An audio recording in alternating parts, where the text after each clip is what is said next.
বাংলাদেশের ছাত্র জনতার গণঅভ্যুত্থানের পরে আমরা নতুন জুলাই,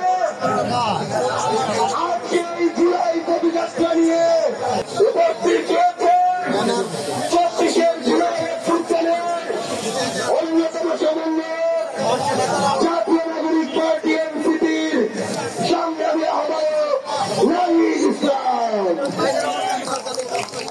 ওই সবাই একসাথে স্লোগান দিব আমরা, ওই ইনকিলাব ইনকিলাব, মুজিববাদ মুজিববাদ, মুজিববাদ মুজিববাদ, মুজিববাদ মুজিববাদ, মুজিববাদ মুজিববাদ, ইনকিলাব ইনকিলাব, মুজিববাদ মুজিববাদ, ইনকিলাব ইনকিলাব।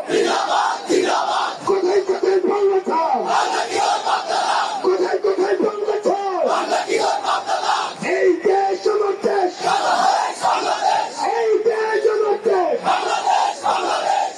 গোপালগঞ্জবাসী, আপনারা দেখেছেন আমাদের সারা দেশ ব্যাপী যে জুলাই পদযাত্রার কর্মসূচি, পূর্ব ঘোষিত কর্মসূচি ছিল, তার ধারাবাহিক কর্মসূচিতে আজকে আমরা গোপালগঞ্জে জুলাই পদযাত্রার প্রস্তুতি নিয়েছিলাম। এই এলাকার রাজনীতি আমাদের ঠেকাতে আসবেন না। এই গোপালগঞ্জ বাংলাদেশের বাইরের কোন জায়গা না। এই গোপালগঞ্জ বাংলাদেশের যে 2000 শহীদ নিহত হয়েছে, এই গোপালগঞ্জ তাদের। ফলে আমাদেরকে আটকানোর কোন চেষ্টা করবেন না, কারণ আমরা আপনারা এখানেও হারবেন। আর আমাদের উপর যদি কোন হামলা বা পদযাত্রায় যা হয়েছে, এই মুজিববাদের যে কবর, সেই কবর এই অঞ্চলে রচিত হবে এবং এই গোপালগঞ্জ থেকে আওয়ামী লীগের নিশ্চিহ্ন হওয়া শুরু হবে এবং এর নেতৃত্ব দিবে এই গণঅভ্যুত্থানের সেনানীরা।